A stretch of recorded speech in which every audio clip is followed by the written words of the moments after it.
పులుపు కొరకు ప్రకృతి ప్రసాదించిన వాటిలో మనందరం ఎక్కువగా చింతపండు, నిమ్మకాయలు, ఉసిరికాయలు ఇట్లాంటి వాటిని ఎక్కువగా ఉపయోగిస్తూ ఉంటాం. కానీ పులుపుకి వీటన్నిటికంటే కూడా సీజనల్గా లభించే వాక్కాయలు అనేక అద్భుతమైన లాభాలని లివర్కి ముఖ్యంగా అందిస్తుంది. లివరే మన శరీరం అంతటిని బాగా రక్షించేది. అనేక రకాల లాభాలను లివర్కి చేకూర్చడానికి అద్భుతంగా ఉపయోగపడుతుంది వాక్కాయ.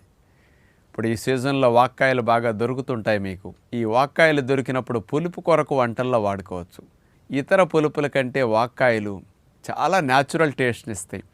సాల్ట్ లేని లోటు లేకుండా మీరు వాక్కాయల్ని పప్పుల్లో వేసుకోవచ్చు, వాక్కాయల్ని పులుసుల్లో వాడచ్చు, వాక్కాయలు రోటి పచ్చడికి చాలా బాగా ఉపయోగిస్తారన్నమాట. మరి ఇవి ఎవరన్నా మేడ మీద చెట్లు పెంచుకునేవారు ఉంటే అలాంటిది పెద్ద కుండీల్లో కూడా వాక్కాయ చెట్లు వేస్తే కూడా సంవత్సరానికి 2 సార్లన్నా కాస్తూ